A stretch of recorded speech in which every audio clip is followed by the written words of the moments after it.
So good evening, everyone, and welcome to Columbia Business School, the virtual version of Columbia Business School. I hope that you and those you love are safe, healthy, and well, and more important, are taking the time for self-care during this very difficult time.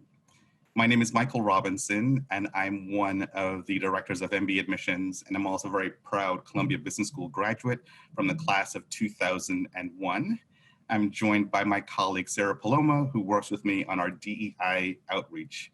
And on behalf of the entire admissions team, I want to thank you for taking the time to join us here today.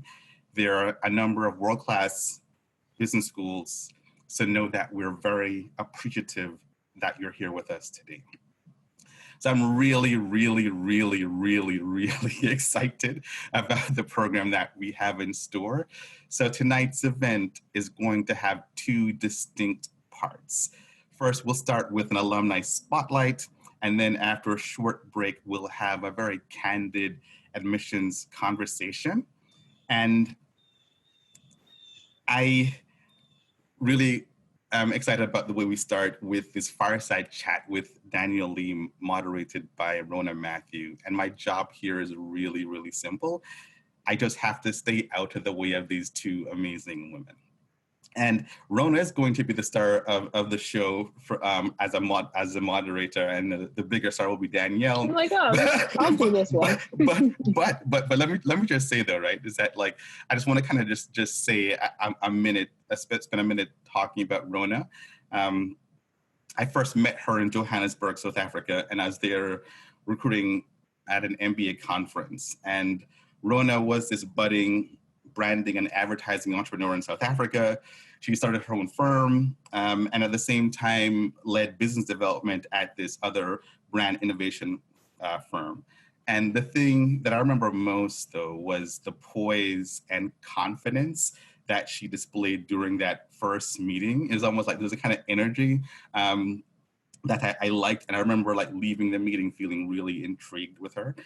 So I'm really glad that she chose to work with us join us at Columbia. And in addition to being a newly minted Columbia MBA, Rona is also a Howard grad who recently joined the TikTok team as a product marketing manager.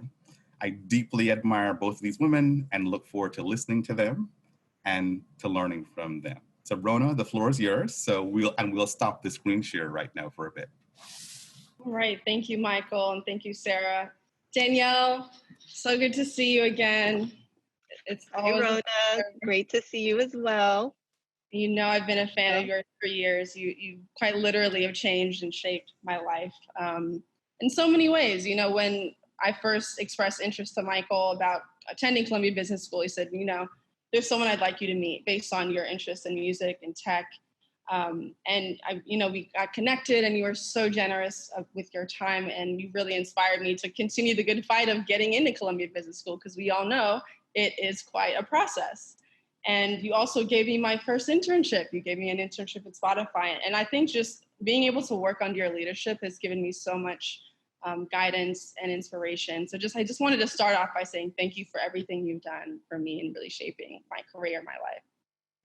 Rona, you made it so easy, honestly. When you can spot talent, drive, and authenticity, it's easy to open up doors. So I'm so proud of the progress you've made in securing a full-time offer at TikTok.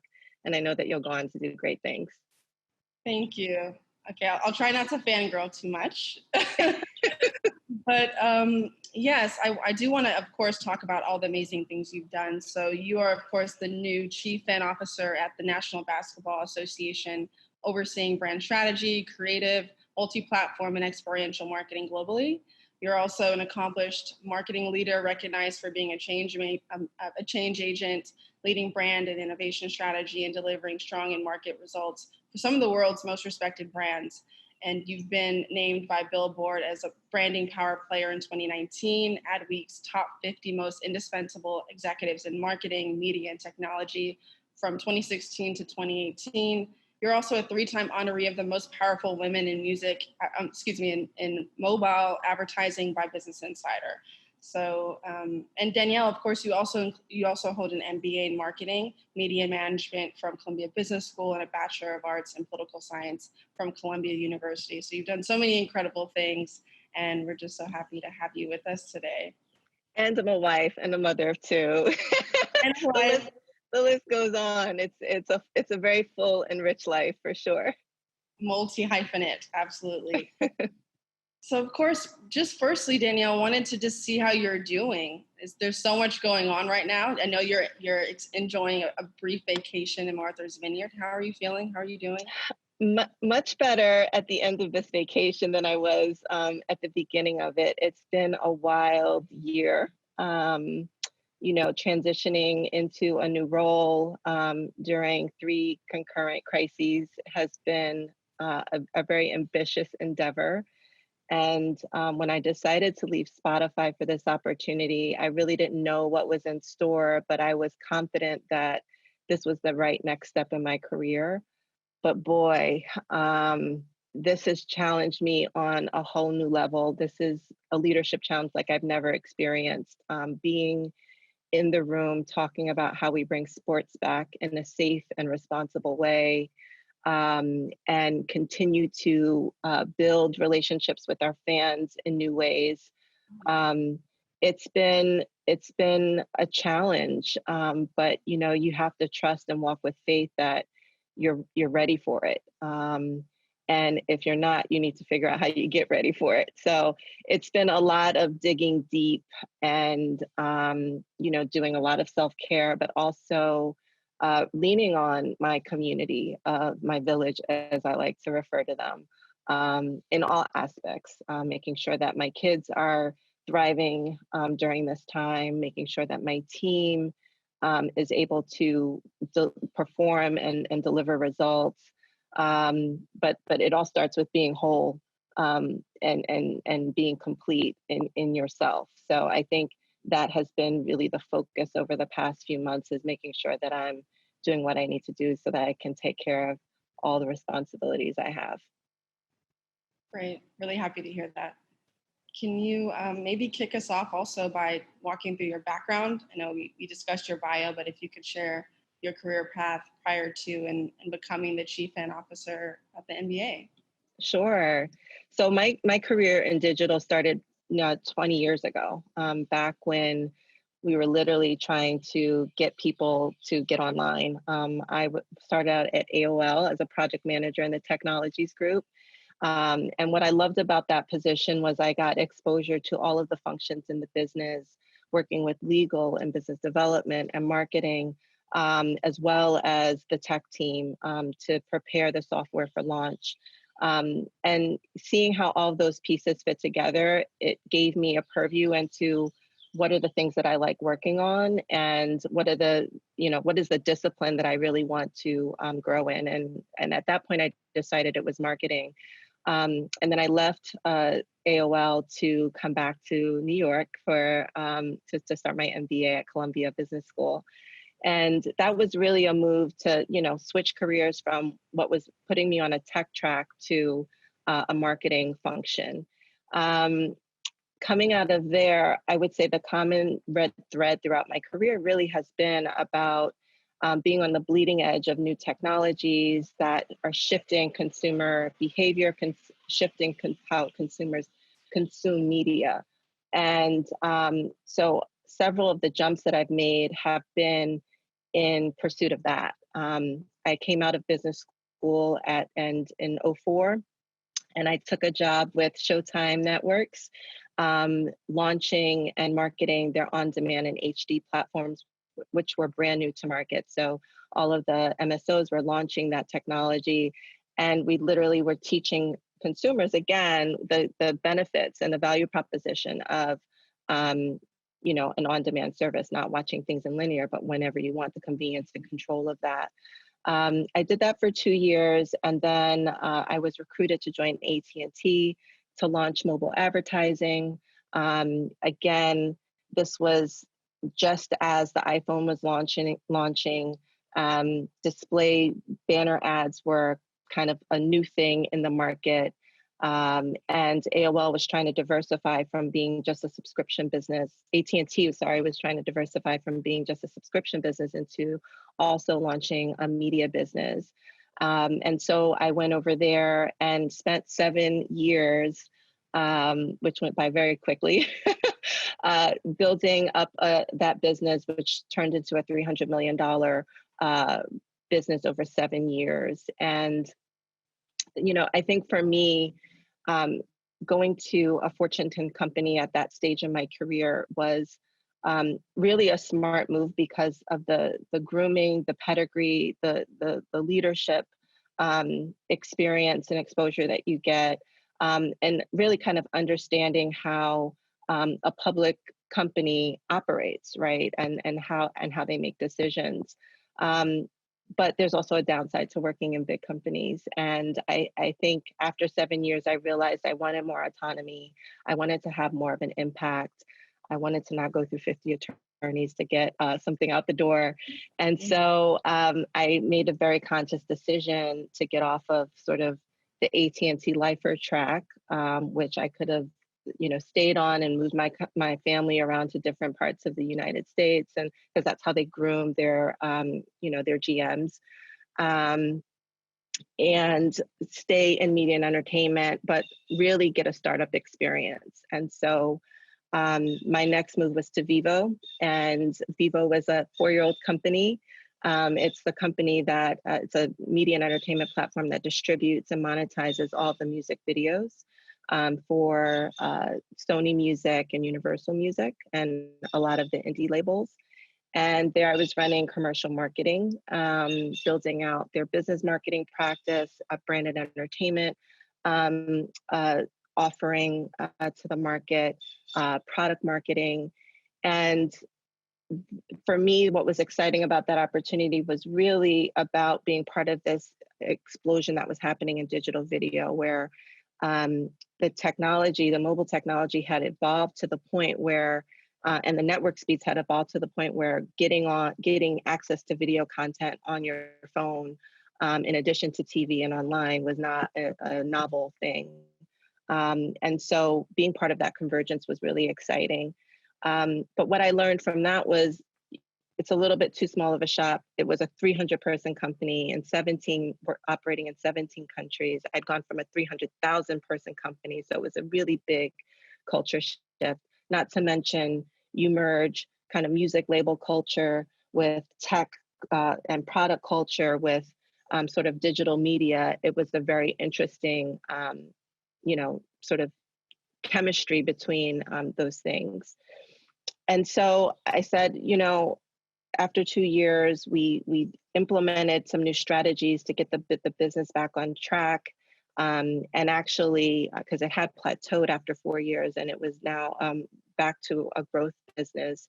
But what I saw was that because there were 2 competing music labels that really owned it, they weren't really investing in building the brand. They weren't investing in building the product. It was really just extracting cash out of the business. So I decided I like music, and I think what I could bring to Spotify would be really interesting because they were going into the video space at that point. They were starting to build out original content, and I had obviously between my Showtime experience and Vivo experience, and even with AT&T, which had a TV service, I felt like I could bring a lot to the table. So I took an offer at Spotify. I spent 4 years there, really scaling what is a growth stage company. And there it was really about getting the experience of taking a company public, and a much larger global footprint. Spent 4 years there. We listed on the New York Stock Exchange 2 years in. And then I was ready for my next growth opportunity after 4 years. And that's what led me to the MBA. And I think what was attractive to me here was less about being on the cutting edge of a new technology, and more about a transformation role, and having an even bigger impact on culture from a storytelling perspective. And had no idea that, you know, the events over the past 4 months would lead to kind of me finding new purpose in this role, but certainly believe that what we're experiencing in America and even around the world gives me an opportunity to really lend my voice to how do we use this brand and this platform to have an even bigger impact on culture. That's incredible. You've had such a dynamic and colorful experience. I would love to know how a Columbia MBA has really prepared you to take such strong leadership, to take a company public, to navigate uncertain times. Like how has Columbia prepared you? I would probably put that in two buckets. One is I think leadership capacity, right? When you start your MBA, I like to to liken it to like a takeover of your life. Like you're completely immersed in this new world, academically, socially, and there are demands put on you that you really have to rise to the occasion, and you really have to focus and be intentional about where do you want to use your time and where do you want to have impact. And I had the great pleasure of serving in several leadership roles with the Columbia Women in Business Organization, the Black Business Students Organization, as well as the MMA, the Media and Marketing Association, in addition to excelling academically. And what I found is that the opportunity goes beyond just doing your job, right? You can show up and you can get the grades and then you can graduate and get the job and move on. Or you could do all of that and also contribute to the culture of the school.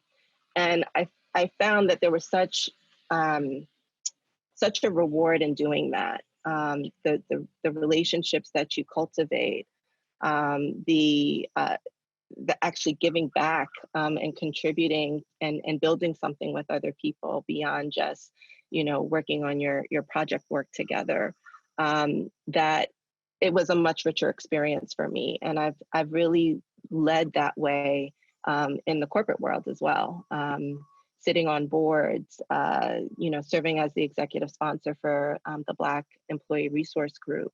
Those are all things that I probably wouldn't have been as intentional in doing had I not had that experience at Columbia. I would say that the other, and I do think that leadership, the leadership classes that I took at Columbia are the things that sustain my career far more than sort of the technical skills of balancing balancing an accounting sheet or working an Excel spreadsheet. Like those are things that I can do, but certainly aren't the things that have really propelled my career. And so I just think about the Columbia degree as like an investment in yourself that has allowed me to really excel as a leader because of the qualities and the traits and the way that I lead. People trust me based on how I deliver, right? How I perform. And having that strength of character, I think, is a big part of it. So that leadership capacity is one. And then I think the value of the network is the other. Columbia certainly has a stellar network. Being able to nurture that network is so important. And I think as you leave the school and go on to do, your work in either nonprofit world or corporate world, you really lean on those networking skills. And it's not just collecting a bunch of business cards, but it's really about a value exchange. It's really about building community. It's really about being authentic in those different circles that you start to build. And so I've done that in a way that wasn't, I think, as reflecting on it now, I see how the Columbia experience really helped me to do that. But I wouldn't have called myself like a really strong networker. I go deep in relationships. But over the years, you start to amass so many based on the different circles you're in and the different experiences you have. So those would be the two things that I would say have really prepared me. Thank you for sharing. Thank you for sharing that. And you're so right. Even just, having graduated in May, I can say everything you just said still rings true. There's just constant, prioritization that has to happen between leaning into your academics, your career, your networking, your community. There's so much to balance. I could definitely imagine how it does help in the real world. But if we could change gears a little bit, I'd love to kind of get a sense of how you think about just shepherding your team through a global pandemic right now. And I would imagine that you're constantly looking for answers of how to fight racism through your position, how to fight against police brutality, and how to still find joy in your work. So I guess my question is, how has this moment changed your approach to inclusive leadership? And also, how do you pull your family, your team, and yourself through this trying time? Yeah, I would say for me, it's been about having courageous conversations and being really vulnerable. You have to be human first, right? And I think I really struggled following the murder of George Floyd to show up. I struggled to show up every day in a way that was authentic and in a way that was honest with how I was really feeling. And I had a moment where I called on a friend of mine who is a bigwig at a large corporation, and who also is Jamaican American. And I shared with him that I didn't think I could do this. Like, I started my job during quarantine, and we've been in quarantine for several months now, and then the civil unrest began. Cities were burning, and I was like, I don't know if I can do this job in this moment. And he started crying on the phone. He started crying, and later he shared with me he was crying because of what he was going through at his work. But it was a moment where he said, Danielle, you have to do this. You are in this seat for a reason in this moment. And we need you in those rooms, driving the conversations and adding your perspective and adding your voice, and really helping the league navigate what is a difficult time for everyone. And at that point, I wrote an email to my team. And it was really the first time I spoke on what I was experiencing. And I really, I challenged them to, recognize what you're going through, right? But then channel that fear, that anger, that sadness, whatever those emotions are, channel that into creativity. Like, this is a career defining moment, and we either show up and step up and do what is hard, right? And that doesn't mean that you can't have moments of doubt. I identify that too, be where you are. But at the end of the day, this is work that not everyone gets to do, and we get to do it. So, let's bring that to the table. And I think that's that moment of vulnerability, sharing that story with them, I think really, it was honest, and I think it served to build trust. And not every day is going to be great. There have been some pretty crappy days since then. But that's okay, right? Each day brings new opportunity. And so I think it's just being real with people, I'm a Black woman. I'm married to a Black man. I have 2 Black children. I can't not be affected by this. And so I think it's important that we talk about that as opposed to, um, you know, just focusing on getting the work done. The other thing is we organize our Dream in Colors, our Black ERG employee resource group at the MBA, and they organized a conversation with Van Jones. It was a community conversation. Everyone was invited. We had 2/3 of the organization show up to this conversation. And then afterwards, we met with Adam Silver and actually talked about the Black experience at the MBA. We talked about the opportunity to affect change. And following that, we did a few things that were public facing.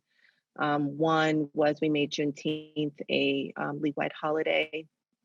And we did a screening of Good Trouble with John Lewis's documentary, and had like a conversation with the director. And then we also committed to using our platform to drive attention to the Black Lives Matter movement and to dismantle harmful stereotypes about Black people and really to inspire change, actionable change. And so you're starting to see some of that work come out as our season restarts. But it's on a daily basis, there's lots of politics, there's lots of perspectives that we're having to navigate. This is real.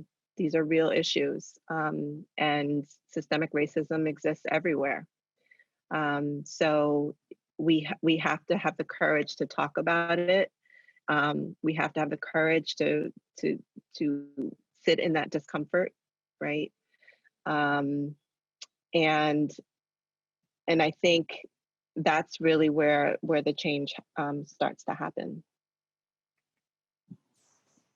Yeah, thank you for sharing. And I think one thing I appreciate so much about you is you've always been like pretty vocal about your views, and unapologetically so. And I think, you've also been actively pushing for the change of complexion at a leadership level with, the C-suite at a board level. And I think it's no secret that Black people are not oftentimes in those spaces. Black people account for 12% of the US population, yet we're only occupying 3.2% of senior leadership roles in the US.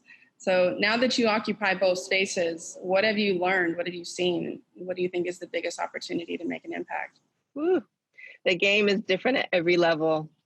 And that is, you have to be a student at each level. You have to figure out, okay, what are the new rules that we're operating under? And certainly, I've had, a really wonderful career in that I've been able to move into different industries. I've never worked in sports before, right? So that's a whole nother learning curve for me.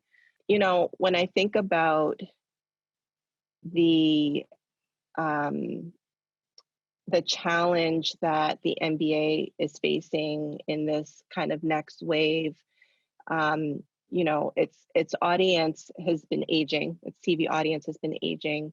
It needs to start to build relationships in the way that most direct-to-consumer companies do, right?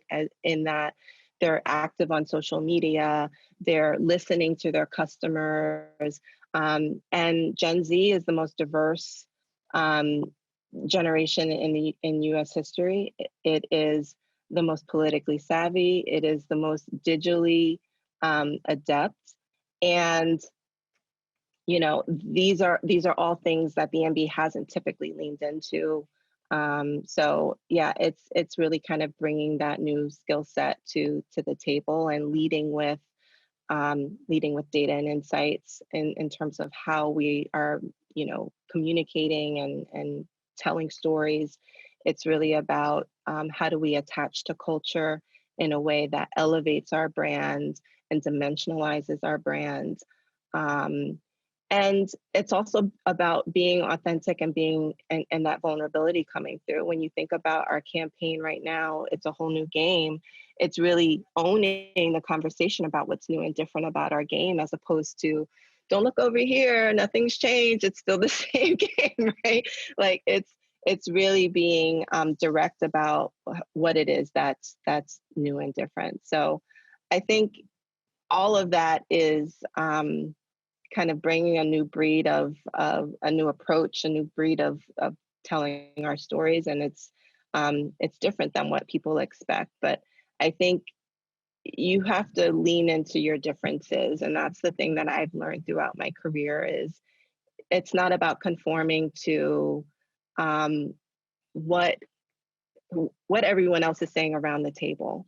You have to be the truth teller. You have to call things out and bring your own perspective to it. And I think when you do that consistently, when you do that well, people start to understand.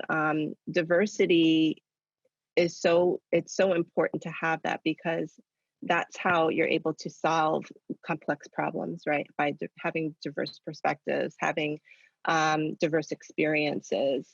And when you walk into many of these rooms, everyone looks the same, talks the same, goes to the same places, have gone to the same schools, and they're carbon copies of each other. Even at Spotify, it was the same idea when I first got there, and I didn't know I was the only Black VP when I joined.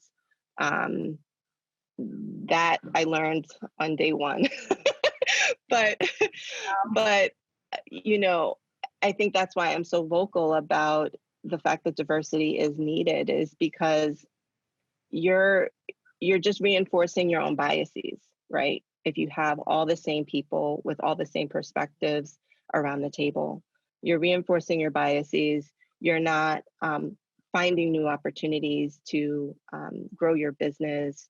You're missing things. And so we really talk about diversity being that business imperative, because if you're trying to grow your business, regardless of category, with this new generation, you need to be bringing not only diversity of thought, but racial diversity, gender identity diversity. Like you need to have, in order for you to build products and build communications that really resonate with these new audiences, you need to have representation. And so I think diversity in corporate has been very, very focused on gender diversity. Oh, we've got some women here, specifically white women, right? And that's where the conversation ends. I think now we're starting to see a big shift where the conversation is much more about racial diversity and how it's unacceptable to not have. And there's now a page on Instagram called Show Your Boardroom. And they are showing the executive committees, they are showing the board of directors of all these public facing companies, publicly traded companies. And there's very little representation outside of, white leaders. And it's the cancel culture is real. So it's like, get your house in order. We see you. Get your house in order. Cannot hide. No. And no longer hide. And like you said, it really is a whole new game. I mean, Black Lives Matters is written down on the court. We're seeing player activism like no other. And thank you for really prioritizing the right messages within your organization. If we could also just kind of get your advice on a couple more things, that'd be amazing. Sure. So when thinking about, a lot of us are thinking about how to define success for ourselves, and then also how to design a future, right? So how do we map these things out? And how do you think about just life planning? How do you think about setting those big, ambitious goals and actually executing on them? Yeah, so I'm very big on goal setting, and I'm also really big on voicing your ambitions and your goals, sharing them, like publicly with people that you trust. And I started this, I would say fairly early in my career, maybe 10 to 15 years ago. I had a group of mothers that I would get together with. We all had kids around the same age, and we were all working women. And a friend, one of us was very, Nigel specifically, she was very focused on getting us together at the beginning of the year to just share, whatever goals we wanted to, so that we could support one another, so that we could open up doors for each other, um, and and really hold each other accountable, right? Whether it be, and she had these 7 categories. It was everything from like career goals, certainly, but relationship goals, family goals, spiritual goals, health and wellness goals, right? It was all aspects of your life. And what I loved about it was so comprehensive. It wasn't just about, saving money or buying a new house. It was really about your whole self. And I've continued that practice. And I do think there's power in vocalizing what it is that you want to do, what your dream is, because the universe starts to conspire to help you. It does, and that's been my experience. And so that has been a really powerful tool for me. I also think that not conforming to cultural norms and being like, oh, I should want this because everyone else wants this, or society is telling me I should aspire to these things. I grew up in a time where it was very much white picket fence, 2 kids in a house, like you have the dog, whatever. Like, I think now kids, I have a 12 and a 14-year-old, and I think their ideas of what success is, even my younger brother, like, it's not about acquiring things, it's really about experiences. And I just think you should write your own rules, right? And not necessarily live someone else's dream. I also suffered from that, being the obedient daughter, and pursuing law school because my dad told me I should be a lawyer, right? So I had that kind of mentality growing up, and to be honest, career options were much more limited when I was coming up. So I just think you could write your ticket and dream big. And I think there's because of technology, there's so much access to not only information, but supply chain, right? Like you can really outsource so much. And I also just think that I'm rambling now, so forgive me, but I also just think that it's, I was very focused on corporate success because that was kind of that was the path, for better for worse, that I chose. But I do admire people that can go out and build, founding a business, having a vision for something.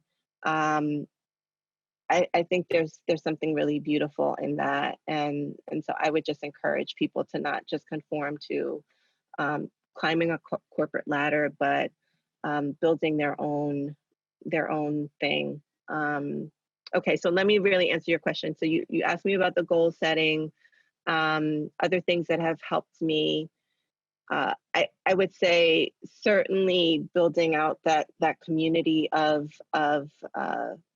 sort of that village to support me. And I think that has been even more important as you become more senior. Leadership is very isolating, it's very lonely. And so people talk about networking, especially when you're starting out, as such a vital skill and tool to help you, accelerate your career. But that has been something that has helped me even more so as I've encountered even weightier challenges in leadership, or aspire to do something that even fewer people have done, right? So having a network of people I can call on that have done the things that I aspire to do has been really valuable. And then, those networks are just as much about giving as they are about getting. And so I think having a value system where you're really thinking about how do you give back and pay it forward to others. You talked about my sort of passion for D&I in the workplace. Helping other women find their voice and stand in their power and be leaders, because we are leaders, is something that I've done naturally because other people have done it for me. And you don't even realize you're doing it when you have a conversation with someone, and as someone that used to work for me hit me up on Instagram. She DM'd me and she was like, hey, I just wanted to tell you that conversation we had where I said I wanted to be a leader like Brian, because when he walks in the room, it's like everyone kind of stops, and I said, you are a leader. And she was like, that really stuck with me, and it changed the way that I, changed my career, or whatever she said. And I was like, wow, I didn't even realize that small conversation could have that impact. But you can have that impact today. And I just think that we all should see ourselves as those leaders, and think about the people that we're touching, and how we're shaping others' perspectives of themselves. There's so I don't know if I fully answered your question, because I was all over the place with that one. I was with you. I was like, gem there. I laugh because I have a bi-weekly with my close girlfriends. They're in South Africa. A few of them might even be on the call. And we also share like what we're working on, what we're insecure about, and we hold each other accountable for accomplishing or fighting back against those insecurities. And a lot of that actually came from the idea of imposter syndrome and dealing with that, coping with that, acknowledging that it exists for a lot of women, especially Black women. And that concept is something that's so top of mind for me because of you. You introduced me to More Than Enough, Elaine Welteroth's book. Yes. And that book changed my life because I don't know if you noticed, but I was really struggling a bit, just really trying to figure out my place in tech, being back in the U.S. after spending so much time in South Africa. There was a lot of culture shock. There was just a lot of things to deal with. But I think when you have women like yourself that are the prime example of what it's like to be both vulnerable and strong, and just kind of still bringing skills to the table, still bringing so much leadership and guidance, it just makes it a lot easier when you have content and real people showing you the way. So if you have any other books or any other podcasts that you'd like to recommend, feel free, please. I do. I just started the Michelle Obama podcast, which launched on Spotify last week. Yeah, the 29th. 2 episodes in, I'm loving it. I mean, you can't get much better than Michelle Obama, in my opinion.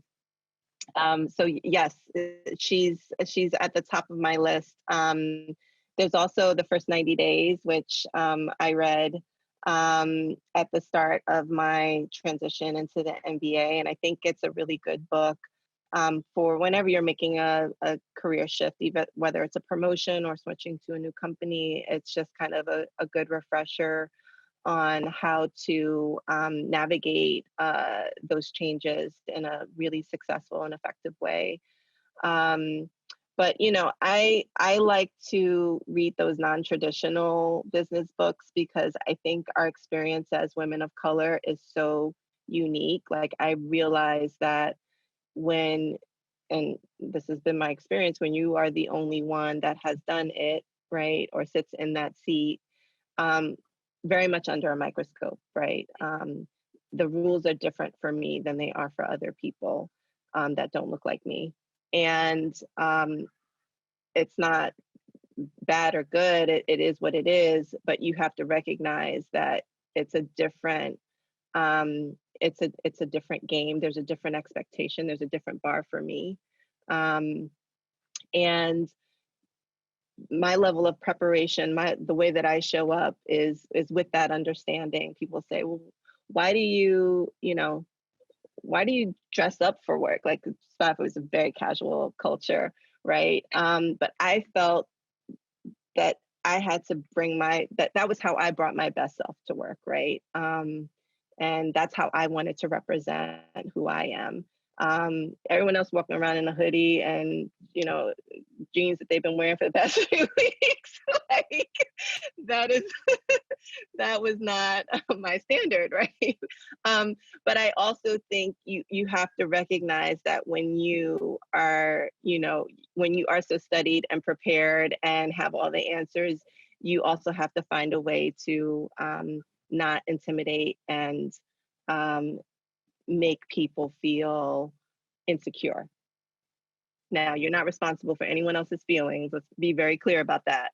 But there are techniques that if you want to bring people along with you, that you need to employ in order to not create a ultra competitive situation. So I'll pause there because I know we're supposed to be taking questions from folks and question.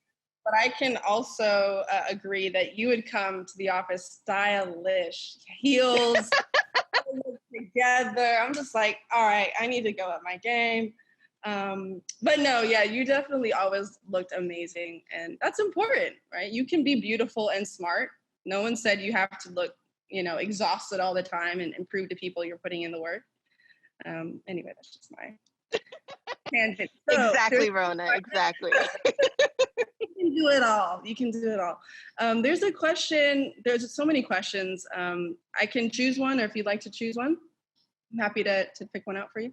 Go ahead. Pick one out. Throwing questions in the chat. So this one is from Rex. Danielle, you've accomplished so much from your time since CBS. How do you balance your professional and personal goals while still having a family? So it all takes work. Let's start there. You cannot put your marriage or your relationship on autopilot to pursue your career goals and vice versa. You have to commit the time and you have to put in the work. So it's going to be as good as your level of effort. Me and my husband, Michael knows my husband, we went to business school together, both class of 04. And we've been married now, it'll be 16 years next month. And yay!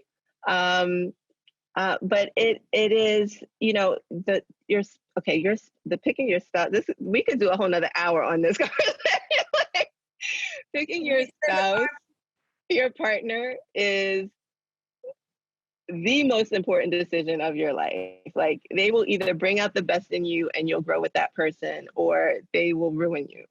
And so I'm very fortunate to have a partner that is super supportive, very different than me, but we complement each other really well. We early on in the relationship, I realized that you have to not expect them to do things your way, right? So like that's one. And two, I think you need to get the support you need. You can't expect your spouse to check all the boxes, right? Like, so if you need to hire that cleaning lady to keep the house clean because y'all fighting over chores, like, figure that out, right? Like, there's certain things that, and a support system we both have two very demanding careers, lots of travel before COVID-19, and are very present parents. So you do have to build a level of infrastructure to support that kind of a lifestyle. And so I think you just have to be real about that, so that you can actually enjoy each other and not be fighting over who's doing pickup or who's cleaning the toilet. Did I answer the question? Well, I think so. Yeah. Okay. Let's take a couple more. Okay, Michael, is that still fine? I know we. Okay. Great. Are we out of time? Okay, we're good. All right. Okay, there's so many good questions, but there's a question from Rafiat. Hi, Danielle. My name is Rafiat. I'm based in Brooklyn, New York. Reflecting on your time at Columbia and your MBA experience, what has been your fondest, or what have been your fondest personal memories that you can remember to date? From Columbia? Columbia, memory lane. Wow. Well, I would say the travel. I love to travel, and I was fortunate to go on a couple of trips, one to Rio and Bahia in Brazil, and then another to South Africa. We went to Johannesburg and Cape Town, and both were just such incredible experiences. Gaining that global perspective as a student and understanding how different, industries operate around the world was great exposure, and it was a lot of fun. It was a great cultural experience. I would also say the BBSA and QUIB conferences were also great experiences. I think getting access to those, experts and leaders in different fields and hearing about their experiences and things that they were working on. For me, Pamela Thomas Graham was one of the speakers at the QUIB conference when I was a prospective student. And Black woman at a media company, I was like, that's what I want to do. And to see someone like her standing on stage, made me feel like it was possible, right? To have a family and to have this, successful career. And so I do think that those are some of the things that really stick out in my mind as like some of the most powerful memories from my Columbia experience. Okay, thank you for sharing. So one more question, and maybe Danielle, start thinking about a closing piece of advice that you want to give people. Sure. So there's a couple of questions around confidence. So I'll just try to maybe consolidate them. But I think the main question is just how do you think about building your own confidence, especially when you are moving from industry to industry, role to role. Clearly there's a learning curve, but how do you think about just still building on your confidence, even maybe when you don't have all the answers? So there's a few things that I rely on. One is prayer. I am a prayer warrior, and I rely on lots of other prayer warriors to pray over me. That is something that has helped me throughout my life in all facets. I also, I think affirmations have been really helpful for me. Believing in yourself, encouraging yourself, affirming yourself. There are so many negative messages that we encounter throughout our days, consciously or subconsciously. And I find that I really have to combat that. I have to combat that self-doubt and negative talk, and certainly images that and stories that don't portray Black women in particular very positively. There was an article about the attacks that the current, the Black women that are in the consideration set for VP as running mates for Biden in USA Today just this week. And I mean, that's a prime example, right, of just kind of a lot of the negativity that, we face. And so affirmations have been a really powerful and effective tool. Meditation is also a really powerful and effective tool. Exercise, the endorphins from working out. I work out 4 days a week, very consistently. Corporate leadership, it is definitely a sport, and you need to be fit, and that's mind, body, and soul. And so it's not just about having the degree and the tenure and the years of experience behind my belt, but it's also about being in shape from a spiritual and mental perspective as well, and physical perspective as well. Any last words? Last words. What I would say is you will be told that you can't do certain things, that you are not enough, that you are not worthy. Know that you are enough. Know that don't listen to the limitations that other people place on you, because there will be many.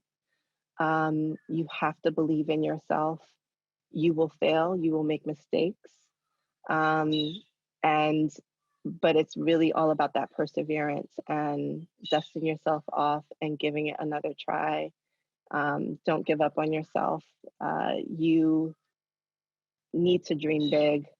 Dream bigger than, if you think your ambition is too big, go even higher.